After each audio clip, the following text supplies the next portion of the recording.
When will we see the Memorandum of Understanding with Iran? JD Vance just rocked it on The View, and a drone attack at the White House was just thwarted. Let's talk about it. We got a busy show. You don't want to miss a minute. Let's get right into it. I don't know how we're going to fit it all in today, but we're going to in an hour. So stay right there. And I'm glad you're here and welcome. And thank you for being here. The big question is, when will we see the Memorandum of Understanding with regards to Iran? Are we giving them taxpayer dollars? No. Apparently that is fake news. That's a fugazi. Are they getting $300 billion, however? That is one of the questions. Now, I am not a divisive person when it comes to our side. I don't like to be that way. There are plenty of podcasters and radio hosts out there, social media personalities who are. And they get more clicks than I do. I will admit that. They've got bigger social media followings, and they're tearing apart each other, and they do that all the time. It's not my style. And this is who I am. All right. And maybe that's why you like the show. And maybe that's why you're here. So I'm not here to start ripping apart like other people on our side over this Iran deal. But I can tell you that's happening right now in big ways. When I say neoconservative, I don't mean that as a pejorative or a put down. I mean that as a philosophy. There are people who are of the, and again, I don't want to use the pejorative of saying like a warmonger. But there are people who are actively out there right now saying this Iran deal needs to and will fail because ultimately it does not provide for regime change. It is going to provide Iran money, and it is going to end up we're exactly in the same spot where we are right now. I do not subscribe to that theory. But I also can't for sure say that because I have not seen the Memorandum of Understanding. You have not seen the Memorandum of Understanding. But I believe what's happening is this. The president realizes we have to get oil prices down. We have to get gas prices down.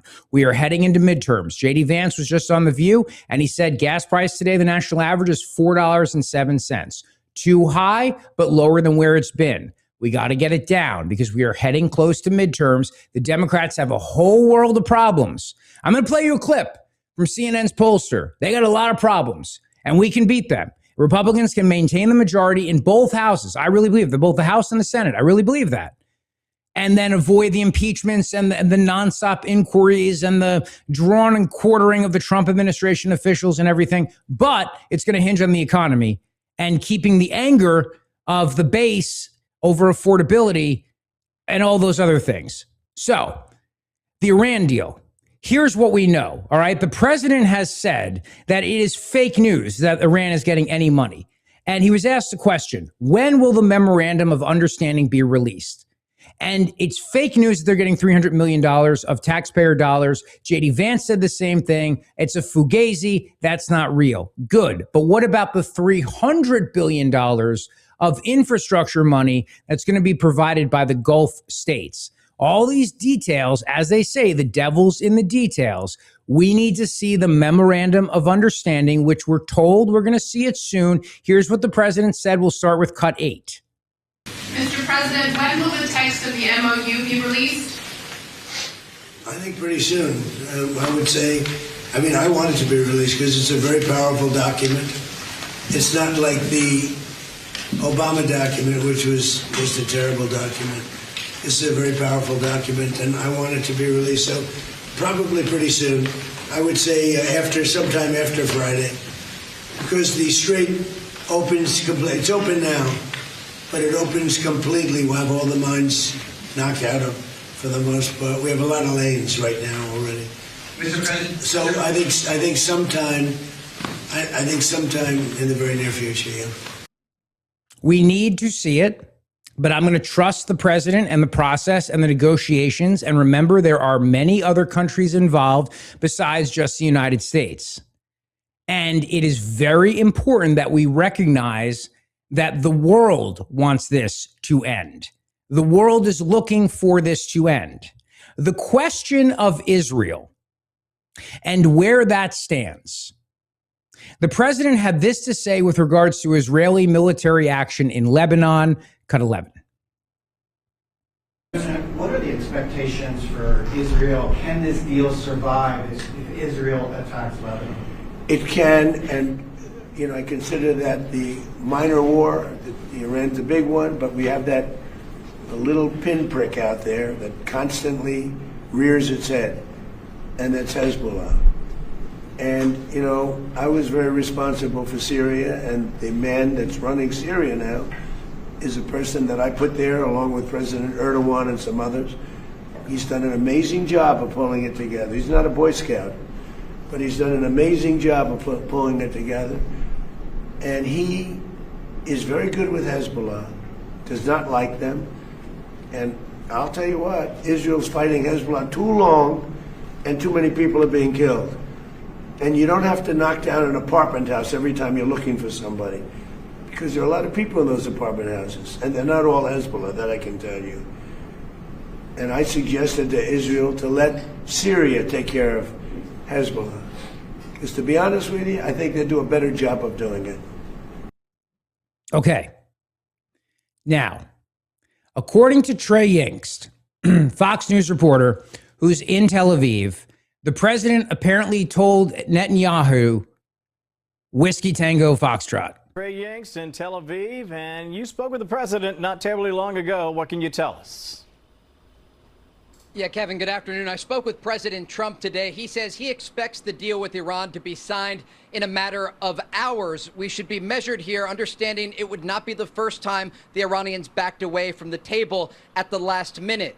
As this is taking place, there is an X factor, Kevin, and that is what the Iranians will do in response to Israeli strikes against the Lebanese capital of Beirut earlier today in response to drone fire into their country over the weekend. President Trump tells Fox News that he asked Israeli Prime Minister Benjamin Netanyahu, "What the F are you doing?" And that came after those Israeli strikes targeted the Dakhia neighborhood of southern Beirut, and the Iranians threatened to fire missiles on Israel tonight. President Trump also tells Fox News he will ask Iran to hold their fire so this agreement can move forward. This is all taking place as international focus remains on the Strait of Hormuz. The president says if the agreement is signed, he will order the naval blockade of Iranian ports to be immediately lifted if the Iranians uphold their end of the agreement. That means the strait would have to be open, and they would have to enter into serious negotiations about the details of their nuclear program. Okay, now, I'm going to play you a clip from Mark Levin, and I'm only doing this. I'm not here to fight. I'm here to tell you what's happening. I'm here to tell you what's going on. All right, you live your life, and you go to work, and you do your thing, and then I do stuff like watch The View so you don't have to. All right, I spent an hour watching that horrific show. Oh my God, no wonder why America is so freaking dumb. Daytime television is the worst. It's the worst. It's the worst. It is polluting our minds. I think it is some secret AI plot to make us all really, really dumb, really dumb. But JD Vance did a great job, and I'll get into that in a second. But I'm not here to tear our sides apart. I'm just telling you our sides are already being torn apart over the question of money for Iran to rebuild infrastructure. And this is just a snippet of what Levin said on his show last night. Ready for this? For establishment of a $300 billion fund for, quote, the reconstruction and economic development, unquote, of Iran, and a mechanism for its implementation. $300 billion. You think that's going for reconstruction? Anybody know what it's going for out there? Well, then you're disloyal. If you think it's going to the regime to build up their military, to reconstruct what they lost, then you're disloyal, according to Mike Crispy of New Jersey. Who? Exactly, some moron. The MOU also says, I already said that. Advocates of the deal argue that it's a long-term proposition. Okay, so you understand right now. This is the issue, but in our ranks.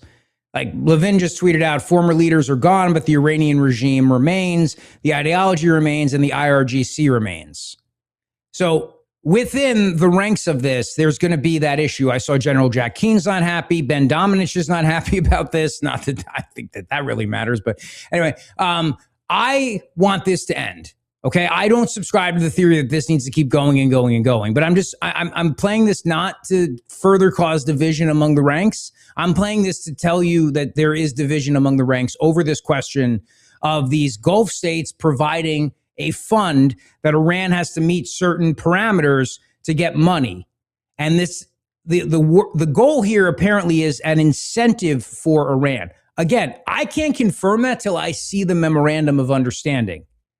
But I do know this, according to the vice president, the rumor of us giving them our tax dollar money is a total fugazi. And that's what he said last night to Hannity. What really bothers me and frustrates me and is unexpected when the American media literally picks up talking points and propaganda from the RAGC that has no support in the text of the agreement that we've actually negotiated and no basis in reality. This is good for the American people. The Iranians don't get a dime unless they behave and change their behavior. And this means that Iran will never have a nuclear weapon, Sean. That's why we did this. When you say they don't get a dime, do they ever get an American dime, a taxpayer dollar? No. So number one, first of all, they never get a dime of American taxpayer money, ever. Full stop. Not even close. Okay. What we have said is there's a lot of economic benefit in the United States relieving a lot of sanctions and welcoming them back into the world economy. There's a lot of benefit there. Not American money, but there's a lot of economic prosperity that can flow from that. What the president said to them is, we want you to be a successful country. But for you to be a successful country, you've got to give up on this threat. You've got to give up on this desire to have a nuclear weapon. And if you do that, the United States is willing to have a much better relationship. I have said to you that there's not going to be regime change, and the reason why is because you can't change a regime without guns, and the people don't have guns, and we're not going to be supplying guns, and we're not going to have ground forces to go in there. There's not going to be regime change. I've told you that from day one. I've said that to you from day one. People may want it. It's not going to happen. Number two, the president's belief is that if these countries economically can make money, they'll stop killing each other in the Middle East. Like, they'll put their religious ideology on hold so that they can make money.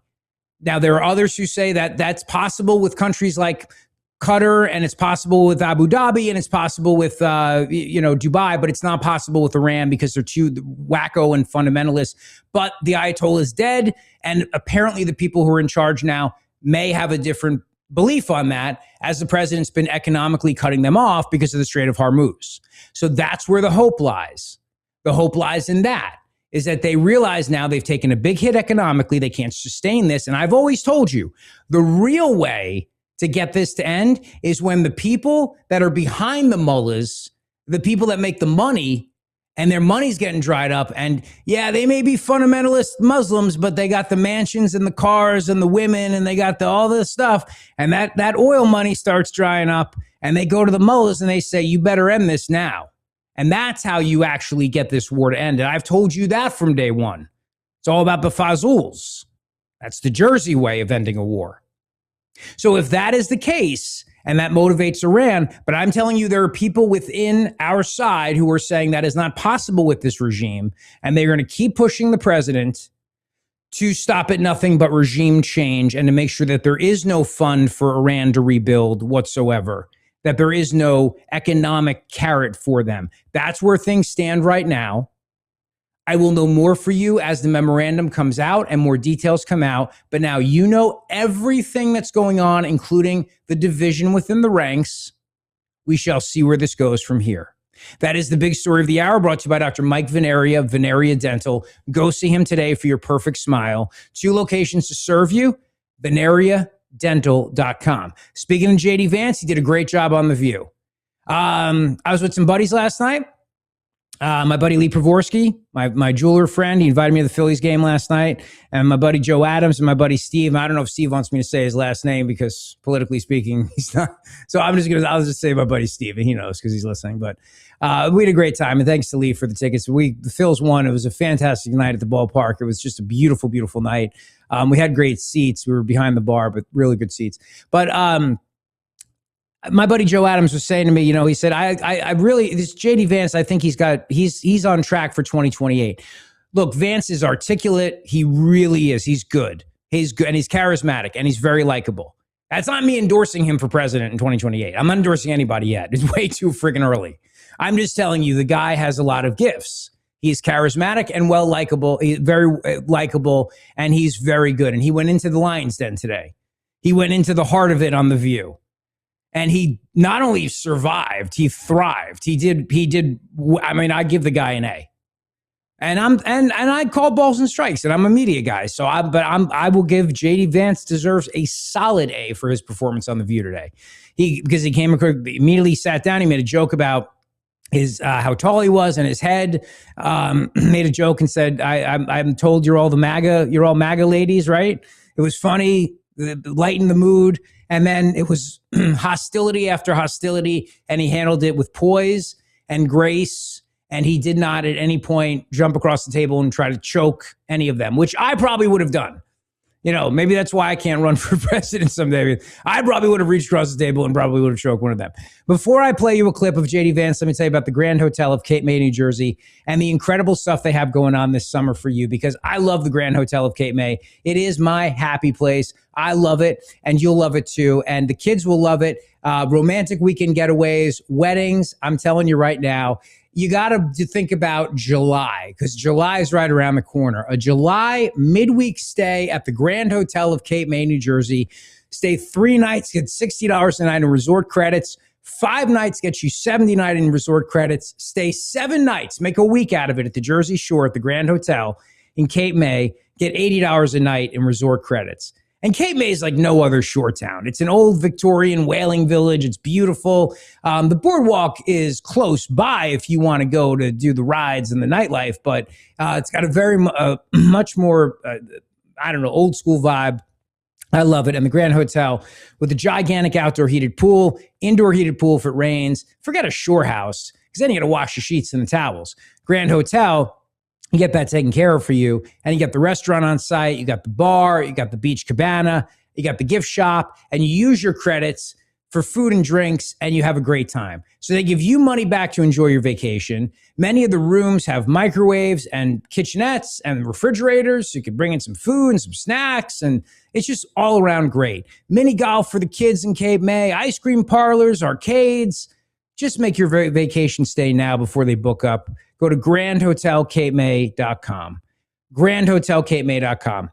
I can't wait to see you there, but don't wait for me. Make your summer vacation plans now. Get those resort credits, because you have to book direct to get them. grandhotelcapemay.com.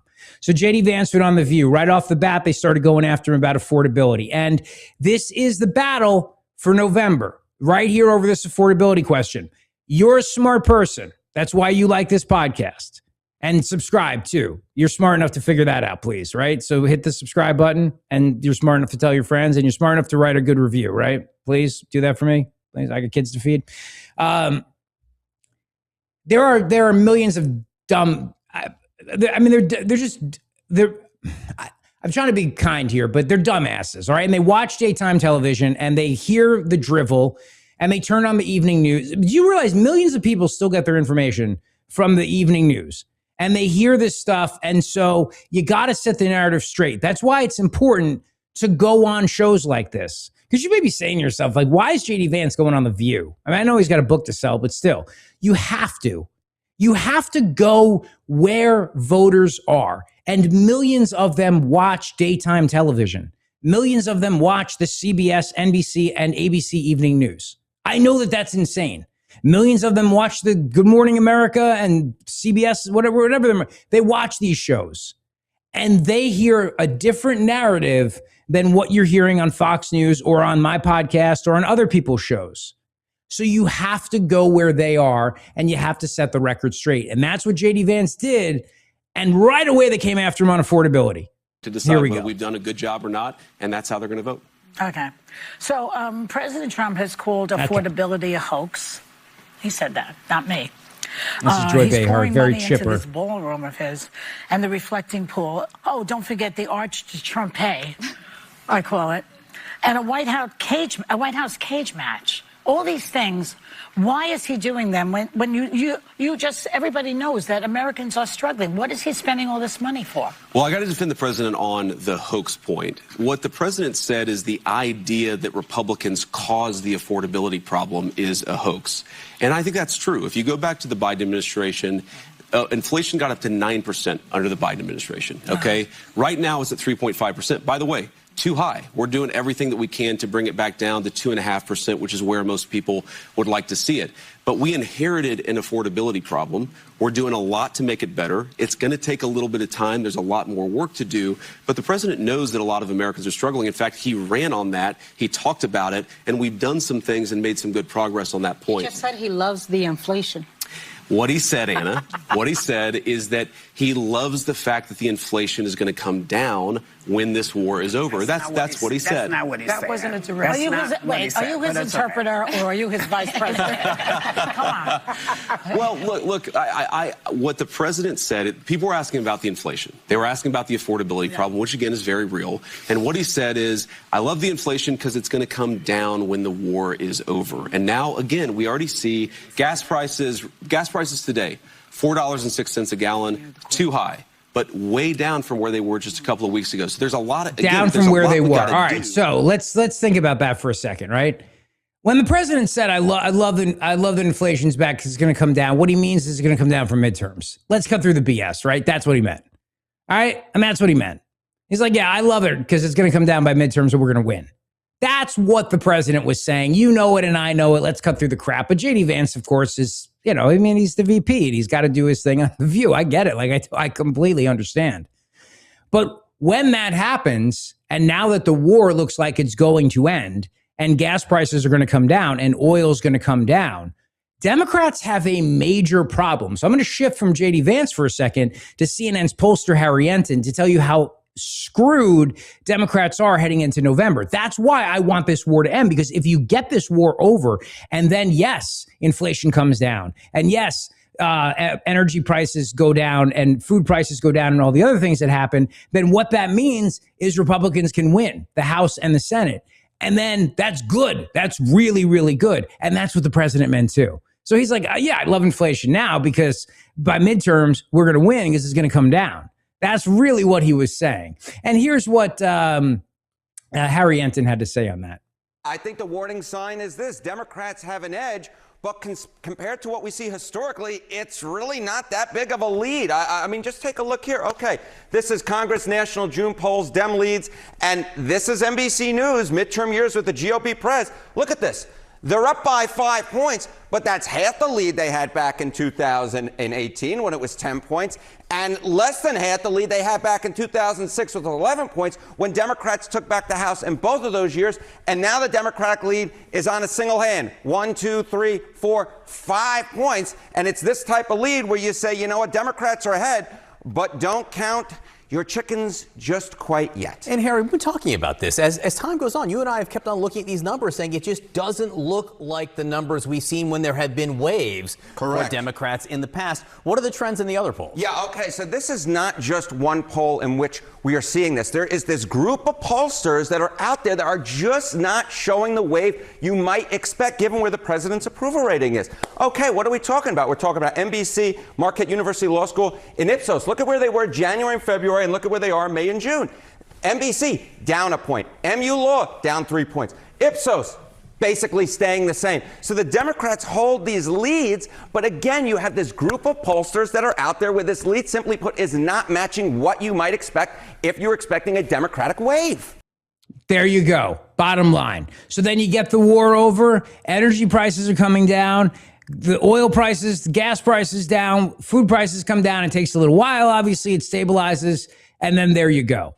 All right. So that's my hope. But then you got to push back on other things, too, like the cruelty of the Trump administration deporting the abuelas and everybody else. You got to push back on all that nonsense, separating kids from their parents and putting them in cages like the Obama administration did. And again, J.D. Vance on The View, likable, charismatic, gave it right back to him. Because Sarah Haynes, who is by far the best looking woman on that show, but that's not saying much. I mean, I'm sorry, that's not saying, I don't know why I even brought up. Yeah, that's a really low bar. I mean, and why did I even have to bring up looks? What's wrong? Why, why, because Jared?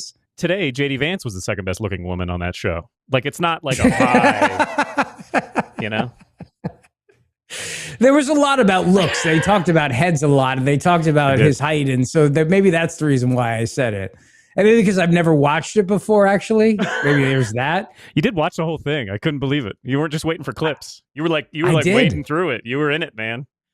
Yeah, I know. I settled down to watch it. I was texting with Opelka during it, and I'm like, man, this show's terrible. I can't believe people watch it every day. Woof. And Alyssa Farah Griffin, wasn't she at one point a Republican? Then what, would she become a never Trumper? Is that what happened?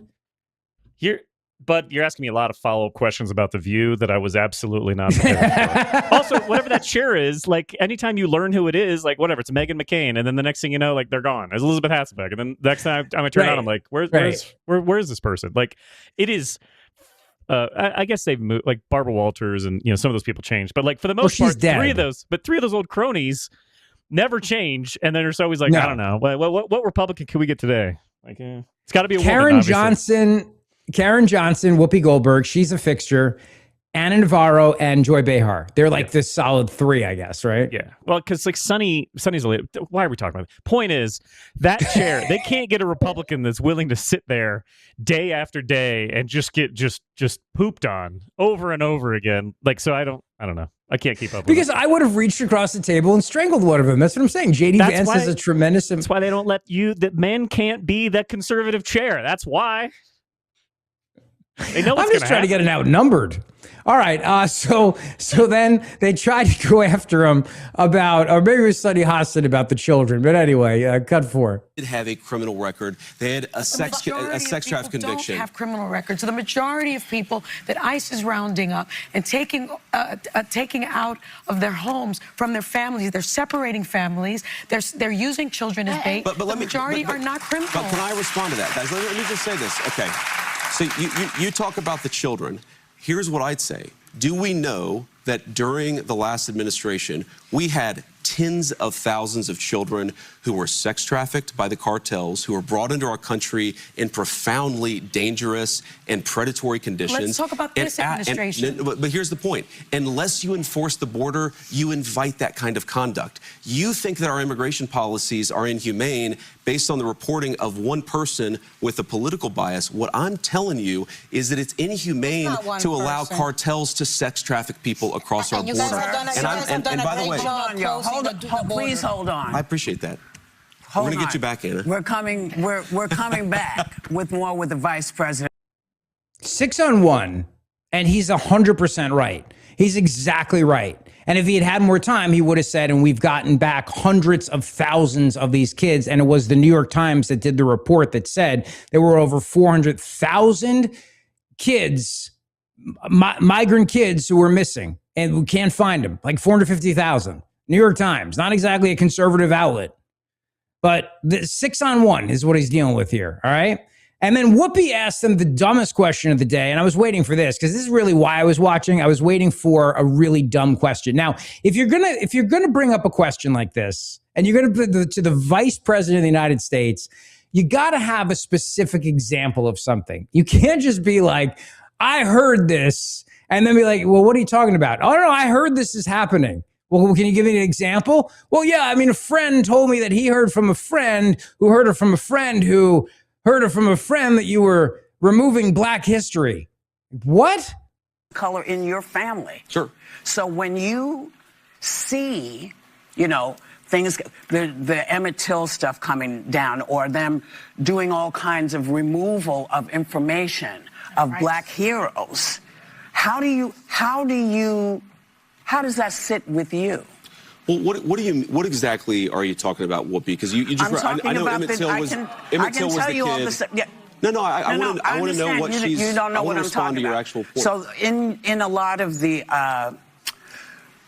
museums, there's so many.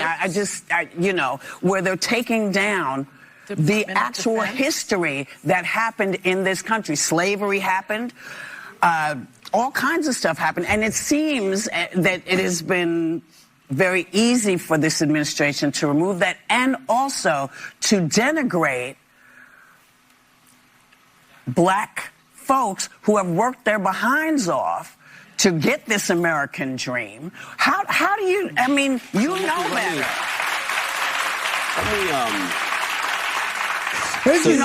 Can we just...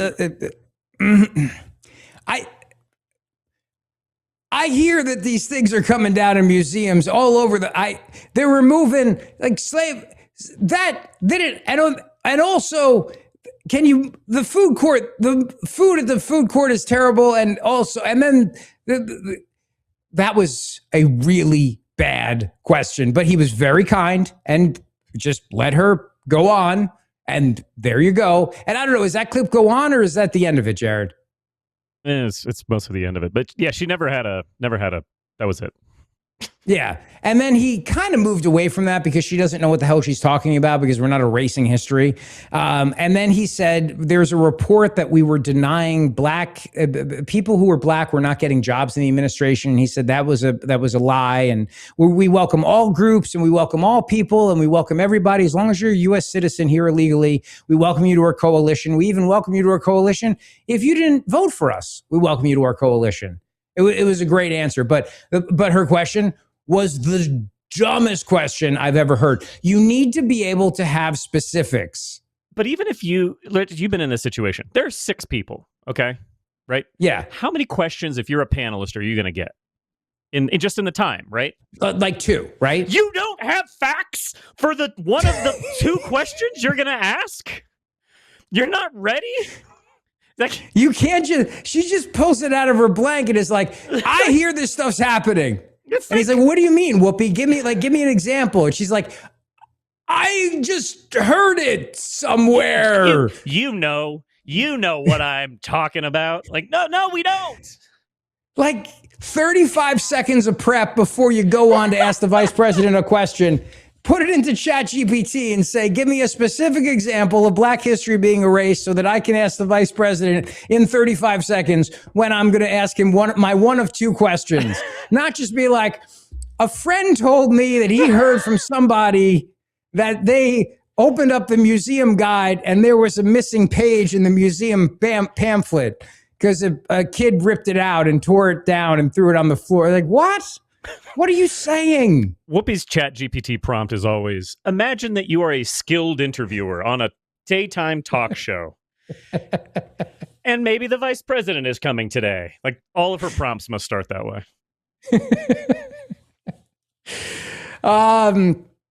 And he also answered for, which I think is a question on a lot of people's minds as he gets ready to run for president, presumably in 2028, assuming that President Trump doesn't run for a 3rd term, which is that you were a critic in 2015, a very harsh critic of President Trump, and now you're the vice president. So how do you explain that? It's been well covered that I was a critic of Donald Trump back in 2015 and 2016. Now, obviously, I'm sitting here as the vice president of the United States in the Trump administration. Well, Joy, a little humility, actually. I think that when you make predictions and those predictions turn out to be false, you got to ask yourself, well, what made me wrong about that? What did I not understand or not appreciate? For example, I said that Donald Trump's economic policies would not lead to wage growth.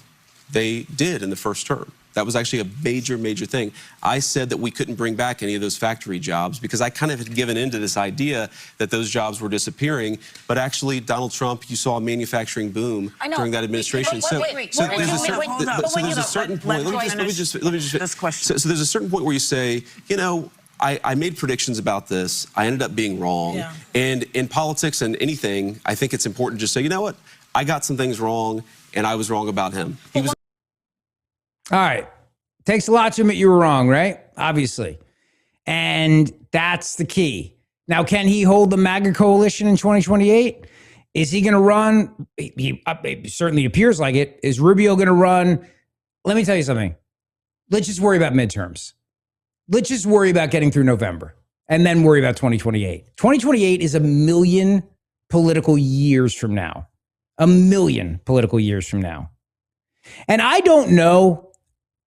I loved his answer on the Epstein stuff because he admitted he's a conspiracy theorist. I'm going to play that in a second, but I just want to mention to you, you know, there's this story today, the big breaking news is that the FBI disrupted this alleged explosive drone plot targeting the White House and the UFC event.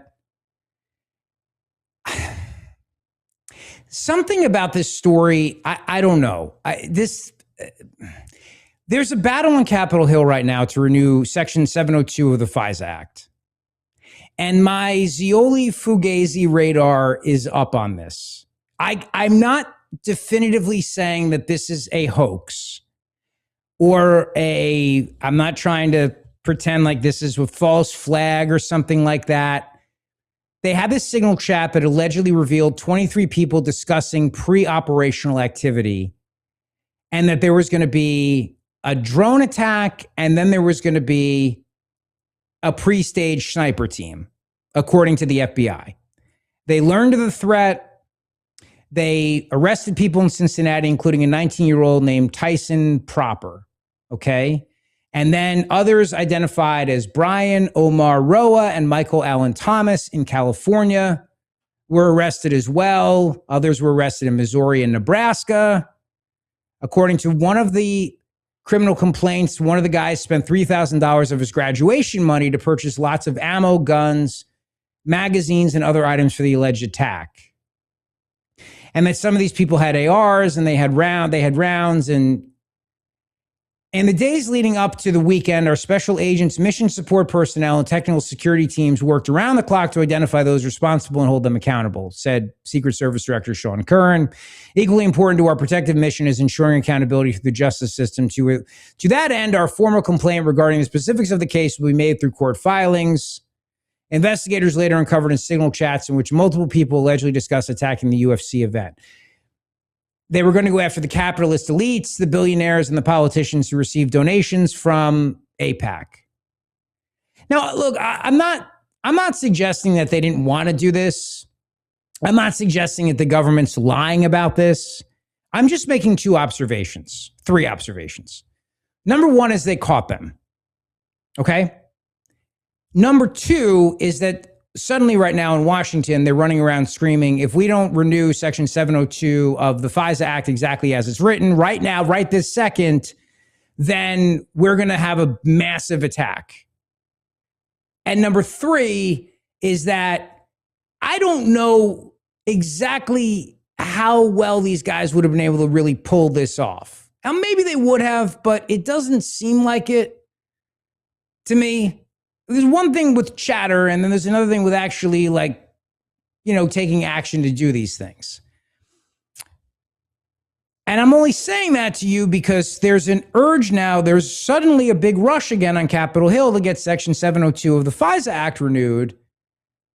But here's the catch. Without the Save America Act. See, because of this drone attack story, we have to quickly move to pass Section 702 of the FISA Act, but we're not going to include the Save America Act, which is, of course, the act requiring that you show that you are a citizen of the United States before you vote in a federal election. And my radar's up. Not that this is a hoax. I'm not saying that. I think this is real. Like, the chatter's real. I think these people were actually really talking about doing these things. And maybe they were really going to, try to pull something off, but that they will use this as an opportunity now to ram through FISA renewal without the Save America Act attached to it. And that was how they were going to get the Save America Act through, was by attaching it to Section 702 of the FISA Act, which Jim Jordan told me on this show. He feels very confident that with the 55 reforms they have, that this can proceed and protect American civil liberties. Jim Jordan said it on this podcast. You can go back and listen and find the interview. Wherever you get your podcast, just subscribe to it. And by the way, if you're listening on the radio right now, if you ask your dumb smart speaker to play the Rich Zeoli podcast, you're going to get some thing called red meat or something. We're trying to fix that.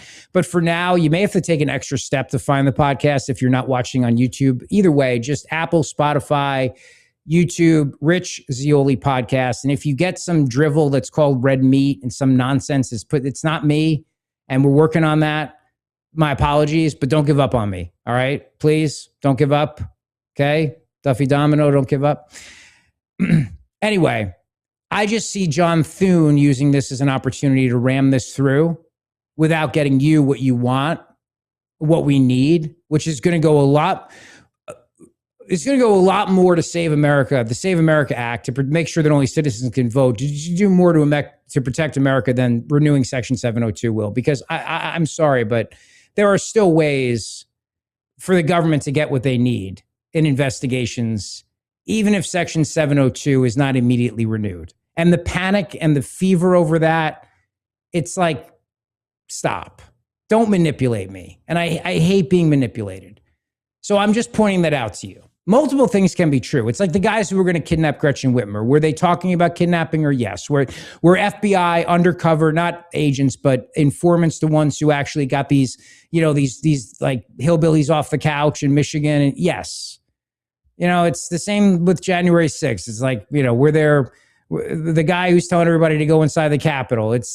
Multiple things can be true at once. You know that, and I know that. And now I see that we're being politically manipulated, and I don't like it. And when I don't like it, you need to know about it, because I'm usually right about these things. I'm always right about these things. I mean, I'm also right about, and I just tweeted this out. I hate to say I told you so, but remember I told you that if Mikey Sherrill wins, the windmills are coming back? Well, the New Jersey Attorney General just tweeted out a short time ago, thanks to my buddy Eric Ford, who's a huge dude in the energy industry in New Jersey. He's the man when it comes to energy in New Jersey. New Jersey Attorney General Jennifer Davenport, our victory in court stands. New Jersey can proceed with the development of wind energy. This is a win for everyone who wants cleaner energy at lower cost. So now the fight continues again. I know Congressman Jeff Van Drew is going to be all over this. I know the president's going to be all over this. But the Democrats are not going to stop until they destroy the New Jersey coastline, completely and utterly destroy it with windmills and wind turbines. I hate to say I told you so, but I told you so. All right, let me tell you about Emmons, because I told you that they're the best, and they are the best. And if you haven't used them yet, you need a contractor, reach out to them today by going to emmonsroofing.com. American-made roofing products, American-made shingles, the Owens Corning shingle, the best in the business. You get a lifetime warranty on that roof, lifetime warranty on the workmanship and the materials. You're going to get American-made doors, American-made windows, American-made siding. It's all made right in our area, actually. Like the shingles are made in Kearney, New Jersey. The Certainty siding is made right outside of Philly. It's great. American-made doors and windows, handmade by the Amish, the Pella stuff. And then you got the Anderson windows made in New Jersey, too. So Emmons is a local, family-owned, and honest contractor. And there's a lot of these contractors out there. They'll like send a guy to your house, they'll look at one shingle and be like, yeah, you got to replace the whole friggin' roof. No, you don't. Emmons will never tell you that. But if you do need it replaced, you're going to get the lifetime warranty, because they're Owens Corning Platinum certified. Always go platinum. Never doubt me on that. Secondly, if you need remodeling, their remodeling division is unbelievable. They remodeled our kid's bathroom. What a difference. Beautiful in every way. And they help the design team picking out tile and what kind of like shower heads and faucets and all the little things like that there's so many to choose from. The Emmons design team helps with that too. So reach out to them today, please, and tell them I sent you. emmonsroofing.com, EMMONS. They serve the entire region.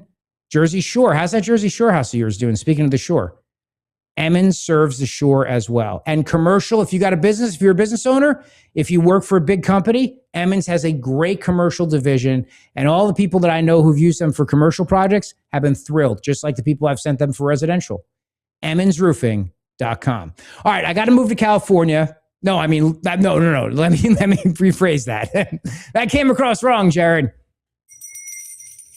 Was this the not moving to California bell?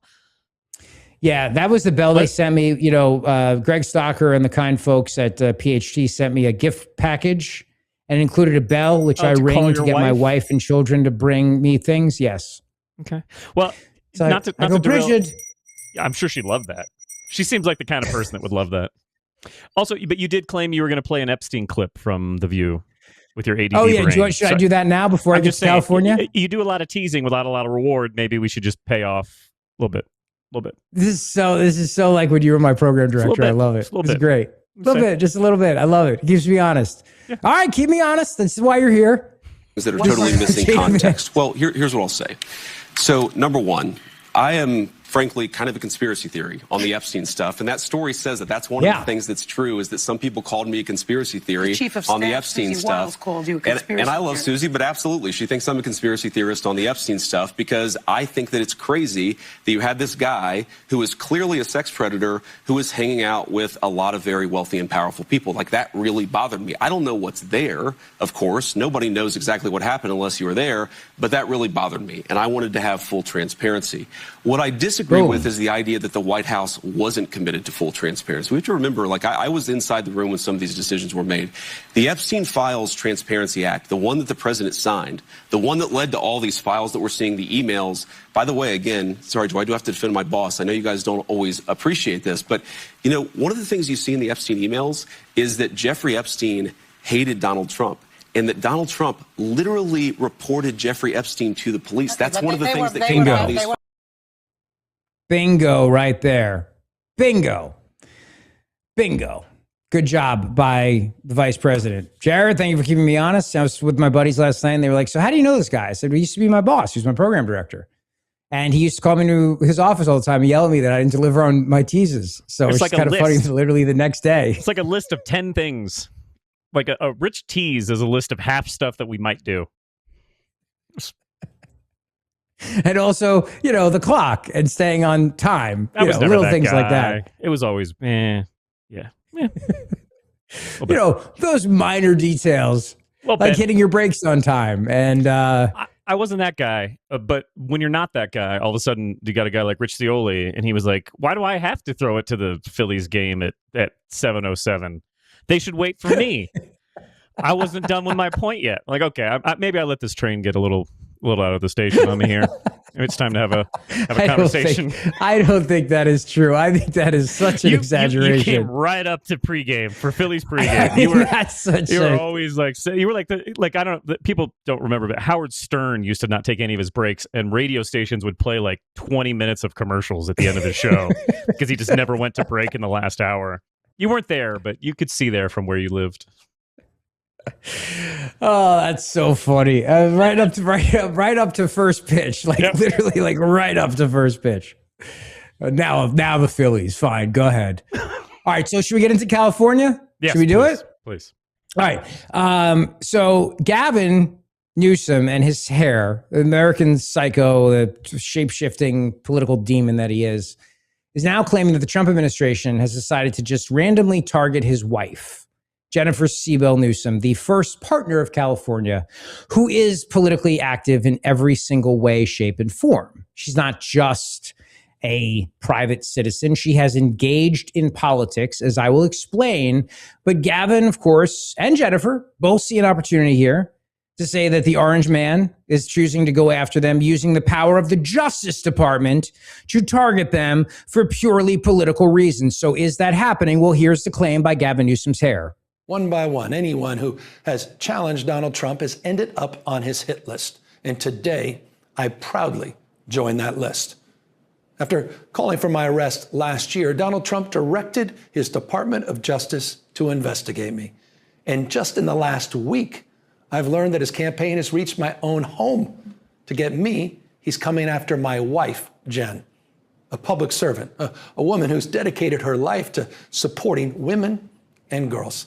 Someone who has done nothing wrong other than having the temerity to advocate for what she believes in. If they can't intimidate me, they'll go after the mother of our children. Donald Trump picked the wrong target. We have nothing to hide.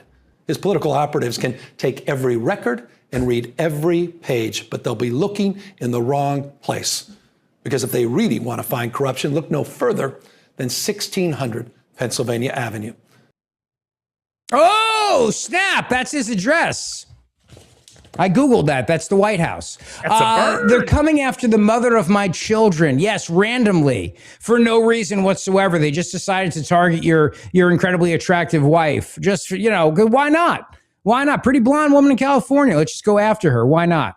But maybe there's just some more to the story than meets the eye, as Fox News' Kevin Corke points out to Will Cain.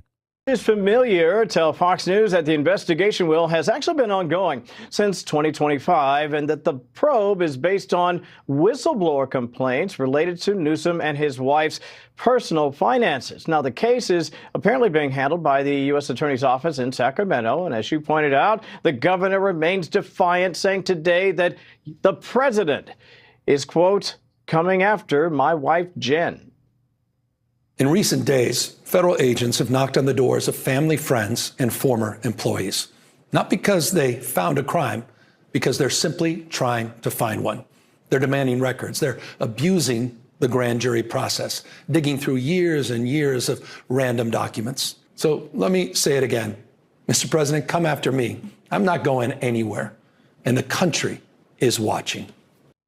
The governor also claims the investigation is intended to undermine any potential White House bid in the future. Now, as for his wife, Jennifer, she's a documentary filmmaker who runs the Representation Project. It's a nonprofit, and it seeks to advance feminism through media production. However, that charity has attracted pay-for-play allegations, with critics claiming that what essentially is happening over in the Golden State is corporations with business interests in California donate to the organization in an effort to gain influence over Newsom. Now, you may be wondering, what about the DOJ? Well, they did not respond to a request for comment with respect to any potential investigation. Well,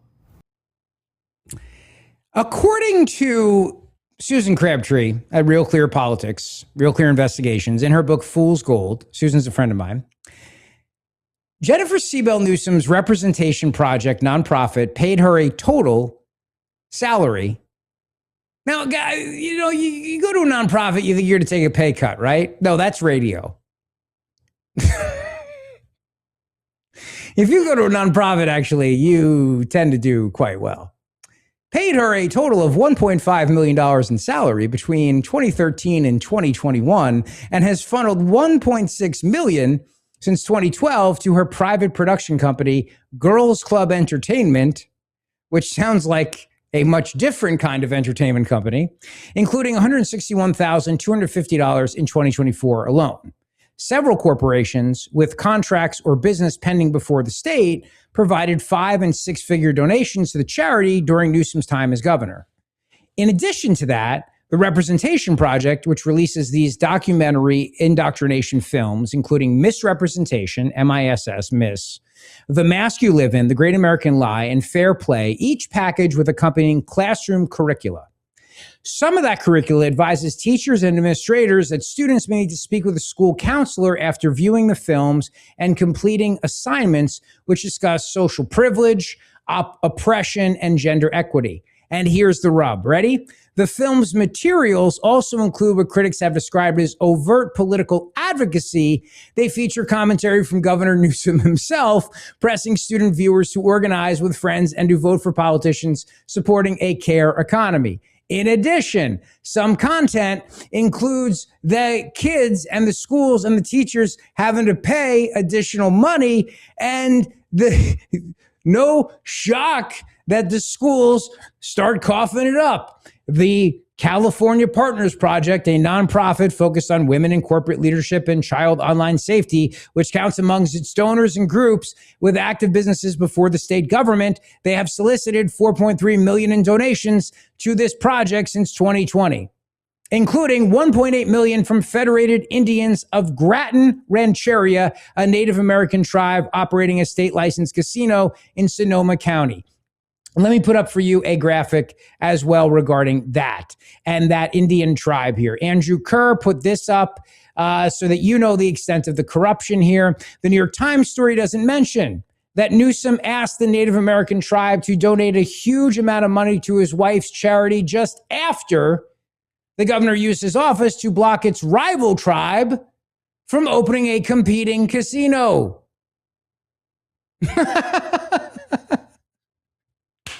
Mr. Newsom has reported soliciting $4.3 million in donations to the California Partners Project. That's Jen's, nonprofit project. According to disclosures filed with the state ethics agency, that includes $1.8 million from a Native American tribe. It has an agreement with the state to operate a casino in Sonoma County, California. That's wine country. Jared, is French Laundry in Sonoma or Napa? Out of curiosity. That's in Napa. Sonoma has some good ones too. But the French Laundry is the famous one where he broke COVID, his own COVID protocol, and had dinner. That would be Napa Also, County. Dinner with a bunch of people. That was the real problem. It was like a birthday. Yeah, it wasn't him just by himself having dinner. Right. Exactly. Now, do you like Napa or Sonoma better? Sonoma is more like chill and less like rich people. I mean, it's still expensive. It's California, but it's less. It's getting worse. All these things are ruined. They're all ruined, man. One of my favorite Robin Williams jokes was when he said, when a great white shark once washed up on the beach in Marin County, and the resident said, "Oh, thank God it's white." I just love that joke. They renamed the tunnel. The tunnel on your way up to Sonoma, that got renamed after Robin. It's nice. Did it really? All these places though, they're ruined. They're great, and you're like, oh, I found the new, Paso Robles is the new Napa. I was like, well, don't tell anybody. It's about to be ruined too. They all just eventually get just rich people, man.